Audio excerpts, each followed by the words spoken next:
नमस्कार, मैं हूं प्रिया। आज है 13 अगस्त। खबरों की तरफ बढ़ने से पहले हमारे सभी दर्शकों के लिए अहम खबर। अगर आप रोजगार की तलाश में बैठे हैं और आपको रोजगार से जुड़े समाचार की तलाश है तो आप हमारे YouTube चैनल GOV PBT को सब्सक्राइब करें। ज्ञात हो, हमारे चैनल पर आपको डेली प्राइवेट से लेकर सरकारी नौकरी की ताजा जानकारी मिलेगी।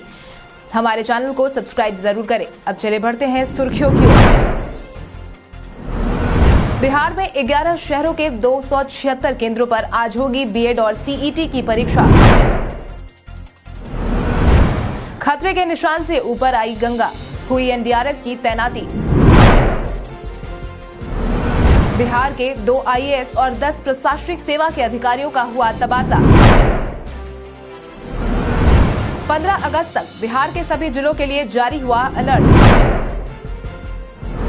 सुशांत सिंह राजपूत के दोस्त सिद्धार्थ पिठानी की जमानत अर्जी हुई खारिज। अब चले बढ़ते हैं बिहार की 25 बड़ी खबरों की ओर विस्तार से। महिला एवं बाल विकास निगम समाज कल्याण विभाग पटना बिहार ने निकाली रिक्तियां। महिला एवं बाल विकास निगम समाज कल्याण विभाग पटना बिहार ने state project manager, programme manager, account officer, desk officer, system analyst, cashier के कुल मिलाकर 17 पद पर आवेदन की मांग की है। इन पदों के लिए अनुशासन की बात करें तो आजीविका, संस्थागत विकास, सूक्ष्म वित्त, अभिसरण, संचार और प्रलेखन, क्षमता निर्माण, कार्यक्रम प्रबंधन, विपणन, सह परियोजना, आजीविका और आईबी तय की गई है। इसके साथ ही शैक्षणिक योग्यता की बात करें तो अभ्यर्थियों के पास अनुभव के साथ प्रासंगिक विषय क्षेत्र में डिप्लोमा, डिग्री या पीजी का होना अनिवार्य है। इच्छुक और योग्य उम्मीदवार 30 अगस्त 2021 तक आधिकारिक वेबसाइट dc.bis.nic.in पर जाकर आवेदन भर सकते हैं। इसके साथ ही आप डिस्क्रिप्शन बॉक्स में दिए गए वेब लिंक पर जाकर सारी जानकारी भी ले सकते हैं।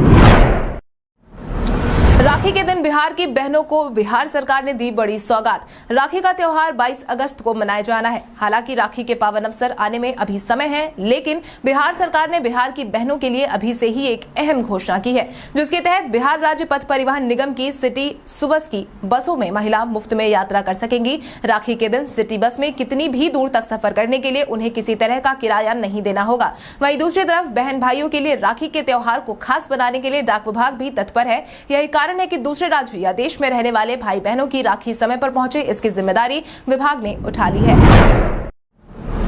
जजों की नियुक्ति के लिए पटना हाईकोर्ट कॉलेजियम ने इन नामों की सिफारिश। पटना हाईकोर्ट के जजों की नियुक्ति के लिए नामों की सिफारिश की गई है, जिसके तहत chief justice Sanjay Karol, justice Ashwini Kumar Singh और जस्टिस विकास जैन की कॉलेजियम ने जजों की नियुक्ति के लिए 20 नामों को पेश किया है, जिसमें वकील कोटे से 8 नामों को और न्यायिक सेवा कोटे से 12 नामों को शामिल किया गया है। आपकी जानकारी के लिए आपको बता दें कि पटना हाईकोर्ट में जजों की स्वीकृत संख्या 53 है, जबकि अभी चीफ जस्टिस समेत 19 जज ही कार्यरत है। इसमें जल्द कुछ जज सेवानिवृत्त होने वाले हैं। अभी पटना हाईकोर्ट में जजों की कुल स्वीकृत पदों की 1/3 जज भी कार्यरत है। खतरे के निशान से ऊपर हुई गंगा, हुई एनडीआरएफ की तैनाती।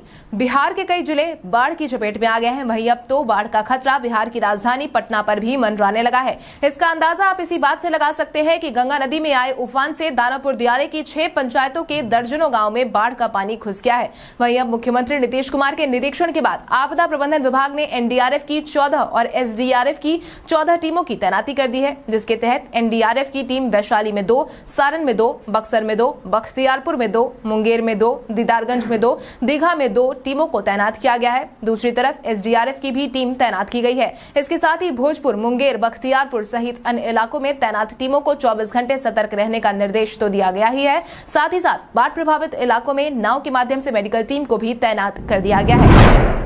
बिहार के 2 आईएएस और 10 प्रशासनिक सेवा के अधिकारियों का हुआ तबादला। बिहार सरकार के 2 आईएएस अधिकारियों का तबादला किया गया है। इनमें बिहार प्रशासनिक सेवा के 10 अधिकारियों का तबादला किया गया, जिसके तहत आईएएस अफसर राम अनुग्रह नारायण सिंह को पीएचईडी विभाग का संयुक्त सचिव बनाया गया है। इधर भारतीय तकनीक सेवा के अरविंद कुमार चौधरी को सूचना प्रावैधिक में विशेष सचिव बनाया गया है। इधर बिहार प्रशासनिक सेवा में 10 अधिकारियों का तबादला किया गया है, जिसमें पुरुषोत्तम पासवान, अनिल कुमार, रजनीश कुमार, नूर अहमद शिवली, सुनील दत्त, प्रवीण कुमार गुप्ता, अशोक कुमार, सुबीर रंजन, श्रेया कश्यप, पूजा कुमारी का नाम शामिल है। बिहार के 10 शहरों में शुरू होगा इमरजेंसी रिस्पांस सपोर्ट सिस्टम। देश स्तर पर इमरजेंसी रिस्पांस सपोर्ट सिस्टम 112 लागू होने वाला है, जो कि एक साथ देश के कई राज्यों में लागू हो जाएगा। और सबसे खास बात यह है कि इस योजना में बिहार के 10 शहरों को भी शामिल किया गया है। इसके लिए आवश्यक कार्रवाई शुरू कर दी गई है। पटना में भी इस सिस्टम को शुरू किया जाएगा। इस बाबत पटना जिले के थानेदारों और पुलिसकर्मियों को ट्रेनिंग देने का काम शुरू कर दिया गया है। हालांकि अभी यह ट्रेनिंग एसएसपी कार्यालय में पुलिसकर्मियों को दी जा रही है, ताकि वो सिस्टम को समझ सके और उसके अनुरूप आगे की कार्रवाई कर सके। इस दौरान इन पुलिसकर्मियों को बताया जाएगा कि वो अपने अपने थाना क्षेत्र के अपराधग्रस्त इलाके के फोटो को emergency response support system app पर अपलोड कर दें। बिहार पंचायत के लिए जारी होगी इतनी करोड़ राशि। राज्य निर्वाचन आयोग ने अब एक बार फिर से पंचायत चुनाव को लेकर बड़ी जानकारी साझा की है, जिसके तहत छठी राज्य वित्त आयोग की अनुशंसा के इस वित्तीय वर्ष 2021-22 में त्रिस्तरीय पंचायती राज संस्थाओं को 3900 करोड़ रुपए मिलने वाले हैं, जिसका उपयोग पंचायतों में होने वाले विकास कार्यों में किया जाएगा। ज्ञात हो, बिहार में 8066 ग्राम पंचायत, 534 पंचायत समितियां और कुल 38 जिला परिषद है, जिसके तहत अब पंचायतों को छठे राज्य वित्त आयोग से मिलने वाली राशि का 70% हिस्सा ग्राम पंचायत को मिलेगा। बाकी बचा 30 में से 15% राशि जिला परिषदों और पंचायत समितियों को दी जाएगी। राज्य सरकार के इस निर्णय के बाद पंचायती राज विभाग अपनी तैयारियों में जुट गया है। मछली पालन को बढ़ावा देने के लिए अब उड़ाही के लिए भी सरकार देगी सब्सिडी। बिहार सरकार बिहार में मछली पालन को बढ़ावा देने का काम कर रही है। यही कारण है कि बिहार सरकार मछली पालन के माध्यम से स्वरोजगार के अवसर को बढ़ावा देने, सामाजिक उत्थान के लिए तालाब के विकास और जीर्णोद्धार योजना के तहत 11 करोड़ रुपए से अधिक राशि खर्च करने वाली है, जिसके तहत ही अब सरकार तालाबों की उड़ाही और मत्स्य बीज हेचरी के निर्माण पर मछुआरों एवं मत्स्य पालकों को 50% सब्सिडी देने जा रही है। सरकारी जानकारों की माने तो कोविड के प्रभाव को कम करने के लिए राज्य की इस स्कीम का मुख्य उद्देश्य मत्स्य उत्पादकता एवं उत्पादन में वृद्धि कर लोगों को रोजगार के अवसर मुहैया करवाना है। वहीं इस बाबत पशु एवं मत्स्य संसाधन विभाग के मंत्री मुकेश सहनी ने पदाधिकारियों को क्षेत्र में जाकर मत्स्य कृषक एवं मछुआरों से संवाद करने के निर्देश भी दिए हैं। आज मनाई जाएगी सावन की नागपंचमी। सावन महीना हिंदू धर्म में विशेष महत्व रखता है, क्योंकि इस महीने में हिंदू धर्म से जुड़े कई पर्व त्योहार आते हैं। उन्हीं में से एक है नागपंचमी, जो कि आज मनाई जाएगी। आज के दिन नाग देवता की पूजा पूरे विधि विधान से की जाती है। पौराणिक काल के अनुसार सर्पों को देवता के रूप में पूजा जाता है। नागपंचमी की पूजा से जीवन में काल सर्प दोष से छुटकारा मिलता है। इस बार 12 अगस्त 2021 से गुरुवार दोपहर 3:24 से यह शुरू हो गया था, जो कि 13 अगस्त यानी आज दोपहर 1:42 तक जारी रहेगा। बिहार जेलों में बड़े पैमाने पर हुआ तबादला। बिहार में बीते दिन बड़े पैमाने पर तबादला देखने को मिला। बिहार के कई जिलों में पोस्टेड सुपरिटेंडेंट का तबादला कर दिया गया है। गृह विभाग की तरफ से तबादले की अधिसूचना जारी कर दी गई है। मिली जानकारी के मुताबिक राजीव कुमार सिंह को सहायक कारा महानिरीक्षक मुख्यालय कारा और सुधार सेवाएं निरीक्षणालय पटना, ब्रजेश सिंह मेहता को मुजफ्फरपुर सेंट्रल जेल का सुपरिटेंडेंट, मनोज कुमार सिन्हा को सीतामढ़ी मंडल कारा का अधीक्षक, रामाधर सिंह को छपरा मंडल कारा का सुपरिटेंडेंट, विपिन कुमार को कटिहार मंडल कारा, अमरजीत सिंह को बेतिया मंडल कारा, राजेश कुमार रॉय को बेगूसराय में जेल सुपरिटेंडेंट, धर्मेंद्र कुमार को खगड़िया जेल का अधीक्षक, वहीं जलज कुमार को मधुबनी मंडल कारा में अधीक्षक के रूप में तैनात किया गया है। आज बिहारी पहचान में हम बात करेंगे आर्यभट्ट की। आर्यभट्ट प्राचीन भारत के महान ज्योतिषविद और गणितज्ञ थे। उनका जन्म स्थान बिहार की राजधानी पटना में ही है। 476 ईसा पूर्व में पटना कुसुमपुर के नाम से जाना जाता था और वो आर्यभट्ट ही थे जिन्होंने शून्य की खोज की थी। आर्यभट्ट ही है जिनके कारण आज संपूर्ण दुनिया गणित विषय को जान पाई है। इतना ही नहीं, उन्होंने आर्यभट्टीय नामक महत्वपूर्ण ज्योतिष ग्रंथ लिखा, जिसमें वर्गमूल, घनमूल, समानांतर श्रेणी और विभिन्न प्रकार के समीकरणों का वर्णन है। यह ग्रंथ संस्कृत में लिखी गई है। इसके साथ ही आर्यभट्ट का खगोल विज्ञान में भी बहुत बड़ा योगदान रहा है। आर्यभट्ट की खगोल विज्ञान प्रणाली औद्योगिक प्रणाली कहलाती है। बीपीएससी ने जारी की परीक्षाओं की तारीख। बिहार लोक सेवा आयोग ने विभिन्न परीक्षाओं की तारीख की घोषणा कर दी है, जिसके तहत मोटरयान निरीक्षक की लिखित प्रतियोगिता परीक्षा, सहायक प्राध्यापक असैनिक अभियंत्रण, सहायक अध्यापक कंप्यूटर साइंस एंड इंजीनियरिंग, सहायक प्राध्यापक इलेक्ट्रिकल एंड इलेक्ट्रॉनिक्स अभियंत्रण, बाल विकास परियोजना पदाधिकारी प्रतियोगिता परीक्षा एवं 67वीं संयुक्त प्रतियोगिता परीक्षा की तारीख एक साथ जारी की गई है। बीपीएससी की तरफ से साझा की गई जानकारी के अनुसार यह परीक्षाएं 17 सितंबर से आयोजित होकर विभिन्न तारीखों में 12 दिसंबर तक संचालित होंगी। कोरोना के कारण परीक्षा के आयोजन में देरी हुई है।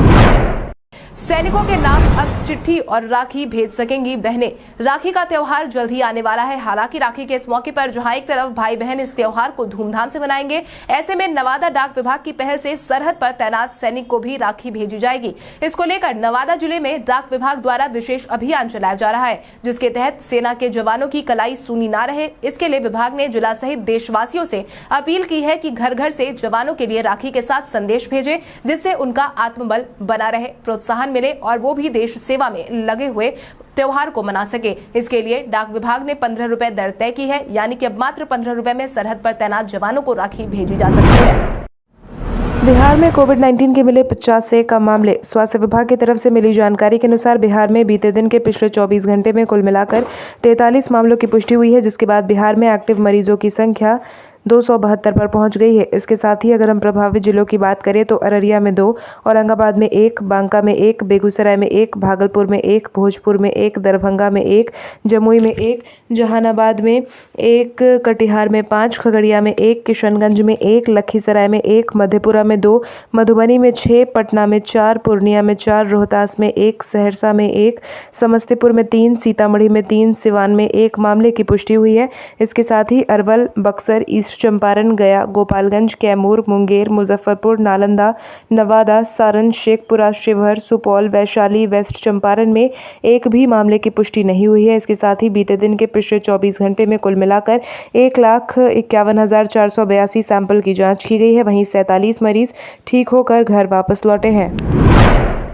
15 अगस्त तक बिहार के सभी जिलों के लिए जारी हुआ अलर्ट। बिहार में मौसम का मिजाज बदला बदला नजर आ रहा है। वहीं मौसम वैज्ञानिकों की माने तो राज्य के सभी 38 जिलों में बारिश को लेकर अलर्ट जारी कर दिया गया है। वहीं बिहार के कई जिलों में अगले 72 घंटे के लिए मौसम विभाग ने बारिश और वज्रपात को लेकर फिर से चेतावनी जारी की है। मौसम वैज्ञानिकों ने नेपाल की तराई से सटे क्षेत्रों में भारी बारिश की चेतावनी जारी की है। ज्ञात हो, मौसम विभाग ने जिन जिलों के लिए भारी बारिश की चेतावनी जारी की है उसमें किशनगंज, अररिया, मधुबनी, सीतामढ़ी, सुपौल के साथ पूर्वी और पश्चिमी चंपारण जिले शामिल है। बिहार में मानसून की ट्रफ रेखा अमृतसर, देहरादून, बरेली, गोरखपुर से पटना होते हुए अरुणाचल प्रदेश की तरफ जारी है। इसके साथ ही एक चक्रवाती परिसंचरण भी बिहार और पूर्वी उत्तर प्रदेश के आसपास फैला हुआ है, जिसकी वजह से ही बारिश को लेकर अलर्ट जारी किया गया है। घर बैठे बैठे ले सकते हैं बिजली कनेक्शन। बिहार में अब कहीं से भी आसानी से बिजली कनेक्शन लिया जा सकता है। इसको लेकर हाल ही में ऊर्जा विभाग ने सारी जानकारी साझा कर दी है। इस बाबत विभाग ने बताया कि उत्तर बिहार पावर डिस्ट्रीब्यूशन और दक्षिण बिहार पावर डिस्ट्रीब्यूशन के तहत आने वाली सभी उपभोक्ता अब मोबाइल की मदद से ही बिजली कनेक्शन की सुविधा ले सकते हैं। ऊर्जा विभाग की तरफ से मिली जानकारी के अनुसार इसके लिए सुविधा नामक ऐप लॉन्च किया गया है। इस ऐप से कनेक्शन लेने के साथ ही लोग अपना बिजली बिल आसानी से भर सकते हैं। आपकी जानकारी के लिए आपको बता दें, इस सेवा को उपलब्ध करवाने से पहले बिहार में बिजली कनेक्शन के लिए अंचल और अनुमंडल बिजली कार्यालय जाना होता था। पंचायती राज विभाग ने ग्रामीण पेयजल निश्चय योजना के तहत शिकायत के लिए जारी किया नंबर। पंचायती राज विभाग ने हाल ही में अपने अंतर्गत क्रियान्वित मुख्यमंत्री ग्रामीण पेयजल निश्चय योजना के काम को हर पंचायत में पूरा करने का आदेश जारी किया था। हालांकि अभी भी कई पंचायतों से यह शिकायत आई है कि कतिपय बसावट टोलों और घरों को जल संयोजन नहीं किया जा रहा है। ऐसे में कुछ घर अभी भी पेयजल आपूर्ति योजना से वंचित रह गए हैं। ऐसे में लाभुकों द्वारा पेयजल योजना से संबंधित किसी भी प्रकार की शिकायत के लिए टोल फ्री नंबर विभाग ने जारी कर दिया है, जिसके तहत आप 1800-1231-121 पर कॉल करके शिकायत दर्ज करवा सकते हैं। सीबीएसई की 10वीं 12वीं कंपार्टमेंट परीक्षा की डेट शीट हुई जारी। सीबीएसई ने हाल ही में 10वीं परीक्षा के परिणाम की घोषणा कर दी है, जिसके बाद अब बोर्ड ने कंपार्टमेंट और इम्प्रूवमेंट परीक्षाओं के लिए तारीख की घोषणा कर दी है, जो कि आपको सीबीएसई की आधिकारिक वेबसाइट cbse.nic.in पर आसानी से मिल जाएगी। जिसके तहत कक्षा 10 और 12वीं के लिए सुधार परीक्षा 16 अगस्त से 15 सितंबर 2021 तक आयोजित की जाएगी। आपकी जानकारी के लिए आपको बता दें कि कंपार्टमेंट परीक्षा देश और विदेश में निर्धारित केंद्रों पर आयोजित की जाएगी। परीक्षाएं कोविड-19 प्रोटोकॉल का पालन करते हुए आयोजित की जाएंगी। इसके साथ ही ये भी आप जान लें कि सीबीएसई कक्षा 12वीं बोर्ड परीक्षा के परिणाम 30 जुलाई को जारी किए गए थे और कक्षा 10वीं के बोर्ड परीक्षा के परिणाम 3 अगस्त 2021 को जारी किए गए थे। सुशांत सिंह राजपूत के दोस्त सिद्धार्थ पिठानी की जमानत अर्जी हुई खारिज। सुशांत सिंह राजपूत केस में उनके दोस्त सिद्धार्थ पिठानी को बड़ा झटका लगा है, जिसके तहत एनसीबी की तरफ से इस मामले में पकड़े गए पिठानी ने हाल ही में अपनी जमानत याचिका दायर की थी, जिसको कोर्ट ने खारिज कर दिया है और जमानत देने से इनकार कर दिया। ज्ञात हो, सिद्धार्थ पिठानी की जमानत अर्जी एनडीपीएस कोर्ट में दायर की गई थी। इसकी पुष्टि सिद्धार्थ पिठानी के वकील तारक सैयद द्वारा की गई है। रिपोर्ट के अनुसार नारकोटिक्स कंट्रोल ब्यूरो के जोनल डायरेक्टर समीर वानखेड़े ने खुलासा किया है कि कोर्ट ने पिठानी की जमानत अर्जी इसीलिए खारिज की क्योंकि उन्हें जमानत अर्जी में कोई योग्यता नहीं मिली। तेजस्वी यादव ने युवाओं से की खास अपील। बीते दिन अंतर्राष्ट्रीय युवा दिवस पर कई तरह के कार्यक्रम का आयोजन किया गया था। इस दौरान नेता प्रतिपक्ष तेजस्वी यादव ने भी इसको लेकर एक ट्वीट जारी किया है, जिसमें उन्होंने युवाओं को अपने उत्साह और सकारात्मक ऊर्जा का उपयोग रचनात्मक कार्यों में लगाने की अपील की है, जिसके तहत उन्होंने अंतर्राष्ट्रीय युवा दिवस की शुभकामनाएं तो दी ही, साथ ही कहा कि युवा जीवन का वो चरण है जो उत्साह और सकारात्मक ऊर्जा से भरा होता है। यह अपनी क्षमता को बनाने और महसूस कर उसे समाज और राष्ट्र की सेवा में लगाने का समय है। बिहार के कॉलेजों में स्वास्थ्य विभाग खोलेगा सेहत केंद्र। ग्रामीण इलाकों में स्वास्थ्य सेवाओं को विस्तार करने की योजना के साथ काम शुरू हो चुका है, जिसके तहत स्वास्थ्य विभाग कॉलेज जाने वाले युवाओं को भी बेहतर स्वास्थ्य जीवन के गुर बताएगा। विभाग की यही योजना है कि ग्रामीण इलाकों में विस्तार करने के लिए सेहत केंद्र खोला जाए। इसकी तैयारी शुरू कर दी गई है, जिसके तहत सेहत केंद्र में स्वास्थ्य विभाग सलाहकार की प्रतिनियुक्ति होगी। साथ ही एचआईवी समेत अन्य बीमारियों के बचाव के गुण बताए जाएंगे। इसके अलावा मोबाइल एप्लीकेशन के उपयोग की जानकारी दी जाएगी। स्वास्थ्य विभाग की यही कोशिश है कि ग्रामीण इलाकों में स्वास्थ्य के प्रति होने वाली चिंता से हर नागरिक को मुक्त किया जाए। इस बाबत कॉलेज में सेहत केंद्र बनाने का प्रस्ताव राज्य एड्स कंट्रोल सोसाइटी की तरफ से भेज दिया गया है। बिहार में 11 शहरों के 276 केंद्रों पर आज होगी बीएड और सीईटी की परीक्षा। लंबे इंतजार के बाद आखिरकार बीएड सीईटी की परीक्षा का आयोजन होने जा रहा है। कोरोना के कारण स्थगित हुई इस परीक्षा का आयोजन 11 शहरों के 276 केंद्रों पर आज आयोजित किया जाएगा, जिसके तहत आज 11 बजे सुबह से 1 बजे तक इस परीक्षा का आयोजन करवाया जाएगा, जिसमें कुल मिलाकर 1,36,772 अभ्यर्थी हिस्सा लेने वाले हैं। वहीं आज आयोजित होने वाली इस परीक्षा में महिलाओं और पुरुषों के लिए अलग अलग केंद्र बनाए गए हैं, जिसके तहत महिलाओं के लिए 117 तो वहीं पुरुष अभ्यर्थियों के लिए 159 परीक्षा केंद्र बनाए गए हैं। वहीं प्रवेश परीक्षा में 75,525 पुरुष और 61,238 महिला और 9 ट्रांसजेंडर परीक्षा में शामिल किया गया है। हालांकि कोशिश यही है कि परीक्षा का आयोजन कोरोना प्रोटोकॉल को ध्यान में रखते हुए कदाचार मुक्त करवाया जा सके। ध्यान रहे, सभी छात्रों को 2 घंटे पहले सेंटर पर आने की सलाह दी गई है। जूम पर जुड़ा अब तक का सबसे खास फीचर। कोरोना काल में जूम एप्लीकेशन लोगों की जिंदगी का खास हिस्सा बन गया है। यही कारण है कि जूम ने अब अपने यूजर को और खास सुविधा देने के लिए नए फीचर को लॉन्च कर दिया है, जिसके तहत छात्रों को ध्यान में रखते हुए जूम ने फोकस मोड को लॉन्च किया है। खास बात यह है कि इस फीचर के आने से स्टूडेंट्स का ध्यान वर्चुअल क्लास के दौरान नहीं भटकेगा। वहीं दूसरी तरफ शिक्षक भी छात्रों की स्क्रीन को आसानी से देख सकेंगे। इसके साथ ही उन्हें भी फोकस मोड का कंट्रोल मिलेगा। कंपनी का मानना है कि यह फीचर छात्रों और शिक्षकों के बहुत काम आएगा। ज्ञात हो, फोकस मोड के एक्टिवेट होने के बाद वर्चुअल क्लास के दौरान स्टूडेंट्स अपने साथियों को नहीं देख पाएंगे। भारत के इतिहास में आज की तारीख कई कारणों से है दर्ज। भारत के प्रशासनिक सुधारों के लिए फिट्स इंडिया विधेयक ब्रिटिश संसद में 1784 को पेश हुआ था। भारत में निर्मित पहले विमान हिंदुस्तान ट्रेनर 2 ने पहली उड़ान 1951 में भरी थी। राष्ट्रीय राजमार्ग लोकसभा में 1956 को विधेयक आज के दिन पारित हुआ था। भारत ने 2008 में multi barrel rocket launcher MBRL weapon system Pinaka का सफल परीक्षण आज के दिन किया था। प्रसिद्ध अर्थशास्त्री और रिजर्व बैंक के पूर्व गवर्नर चक्रवर्ती संगराजन को 2008 में राज्यसभा के लिए नामित आज के दिन किया गया था। भारतीय अभिनेत्री श्रीदेवी का जन्म 1963 में आज के दिन हुआ था। भारतीय सिनेमा की प्रसिद्ध अभिनेत्री वैजयंती माला का जन्म 13 अगस्त 1936 को आज के दिन हुआ था। प्रसिद्ध भारतीय महिला क्रांतिकारी भीकाजी कामा का निधन 1936 को आज के दिन हुआ था। भारत की वीरांगना अहिल्याबाई होलकर का निधन 1795 को आज के दिन हुआ था। अब आइए जानते हैं सराफा बाजार और पेट्रोल डीजल के क्या थे भाव। अगर हम सराफा बाजार की बात करें तो सोने का भाव 12 अगस्त को 22 कैरेट के लिए प्रति 10 ग्राम 44,740 रुपए था। इसके साथ ही 24 कैरेट के लिए प्रति 10 ग्राम 47,870 रुपए था। इसके साथ ही अगर हम चांदी की बात करें तो चांदी का भाव प्रति किलो 62,300 रुपए था। इसके साथ ही राजधानी पटना में पेट्रोल की कीमत 104.42 रुपए प्रति लीटर और डीजल के दाम 95.51 रुपए प्रति लीटर थे। कल हमारे द्वारा पूछे गए सवाल का जवाब आप में से बहुत सारे यूजर ने हमें कमेंट करके दिया था, उसके लिए आपका बहुत बहुत धन्यवाद। आप में से जिन यूजर का कमेंट हमें अच्छा लगा है उनके नाम है रंजीत मेहता, ललन केशरी, रवि कुमार, बंटी कुमार, मिथिलेश यादव, नीतीश कुमार, अमरजीत अकेला, टुनटुन यादव, इंद्रा मिश्रा, शंकर मुखिया, मनीषा कुमारी, रोशन कुमार, रानी गुप्ता, रईस इमरान, राजीव भाई, अजीत भाई, AK सिंह, अमन कुमार, ओमकार सिंह। इसके अलावा हमारी टीम को और भी लोगों के जवाब अच्छे लगे हैं, मगर समय के अभाव के कारण हम उनका नाम नहीं ले पाए, लेकिन आप हमारे सवालों का जवाब देते रहे। हम कल आपका नाम लेने की पूरी कोशिश करेंगे। तो चलिए बढ़ते हैं आज के सवाल की ओर। आज का सवाल कुछ इस प्रकार है। आपके अनुसार बिहार सरकार का घर घर स्मार्ट प्रीपेड मीटर लगाने का फैसला सही है या नहीं? अपने जवाब हमें कमेंट करके जरूर बताएं। इसके साथ ही आज के लिए बस इतना ही।